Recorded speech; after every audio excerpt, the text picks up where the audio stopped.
Hello everyone, welcome to Janita IAS. आइए ZRB 9 को discuss करते हैं। इसमें फर्स्ट क्वेश्चन है, संविधान का कौन सा आर्टिकल है जो धन विधेयक के संबंध में लोकसभा को अनन्य अधिकार प्रदान करता है। धन विधेयक से संबंधित ये आर्टिकल है 109। 109 लोकसभा को ये पावर देता है कि कोई भी विधेयक जो धन विधेयक के रूप में है लोकसभा में पुनर्स्थापित होगा। लोकसभा से पास होने के बाद वो राज्यसभा में जाएगा तो राज्यसभा केवल उस पर सिफारिश कर सकती है। उसके द्वारा जो सिफारिशें की गई हैं उसको मानने के लिए लोकसभा बाध्य नहीं है।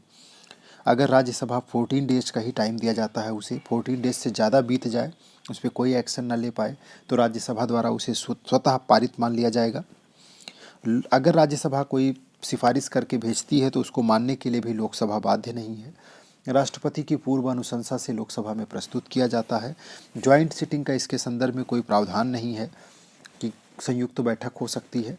तो ये सारे वो अनन्य अधिकार है जो आर्टिकल 109 के संदर्भ में धन विधेयक को प्रदान किए गए हैं। आपको कमेंट बॉक्स में बताना है कि संविधान का आर्टिकल 110 यानी 110 किससे संबंधित है।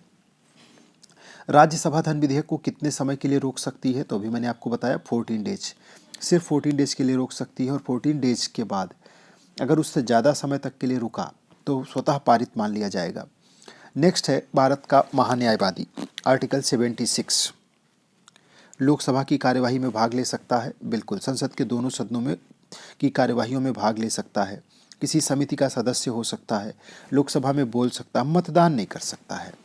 तो यह हो जाएगा आपका आंसर डी। भारत के संविधान में महान्यायवादी की चर्चा दो आर्टिकल्स में है, 76 और 88। 76 और 88। 76 में तो महान्यायवादी के बारे में चर्चा की गई है और 88 जो दूसरा आर्टिकल है वहाँ कहा गया है कि प्रत्येक मंत्री और भारत के महान्यायवादी को यह अधिकार होगा कि वो किसी भी सदनों की संयुक्त बैठक में और संसद की किसी समिति में जिसमें उसका नाम हो वो सदस्य के रूप में भाग ले सकता है, बोल सकता है, कार्यवाही में भाग ले सकता है, मत देने का अधिकारी नहीं होगा।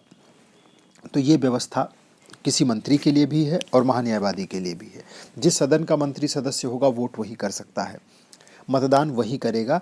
राज्यसभा का है तो राज्यसभा में करेगा, लोकसभा का है तो सिर्फ लोकसभा में करेगा, भाग दोनों में ले सकता है। तो ये प्रश्न याद रखिएगा, पूछा जा सकता है। दो जगह महान्यायवादी की चर्चा है, आर्टिकल 76 और 88। अगला है, निम्न कथनों पर विचार करिए। मंत्रिमंडल के सदस्य संसद के सदस्य होते हैं, बिल्कुल सही है। जब तक मंत्रियों को संसद का विश्वास प्राप्त रहता है तभी तक वो अपने पद पर बने रहते हैं। आर्टिकल 75(3) कहता है कि मंत्रिपरिषद लोकसभा के प्रति सामूहिक रूप से उत्तरदायी होती है। राज्य का अध्यक्ष, राज्य मतलब देश का अध्यक्ष यानी राष्ट्रपति ही मंत्रिमंडल का अध्यक्ष होता है, जी नहीं, प्रधानमंत्री होता है। ये स्टेटमेंट गलत हो जाएगा। आपका आंसर है 1 और 2।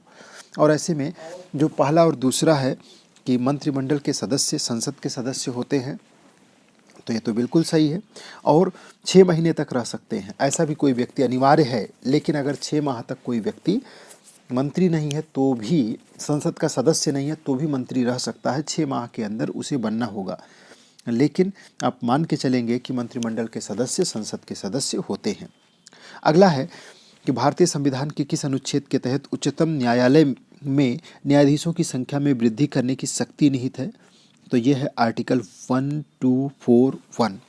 124(1) में ये चर्चा किया गया है कि संसद के पास ये शक्ति होगी कि वो न्यायाधीशों की संख्या में, उच्चतम न्यायालय के न्यायाधीशों की संख्या में वृद्धि कर सकती है। जो मूल संविधान था उसमें 7+1 न्यायाधीशों की बात की गई थी, उनके लिए प्रावधान था, यानी कि एक मुख्य न्यायाधीश और 7 न्यायाधीश।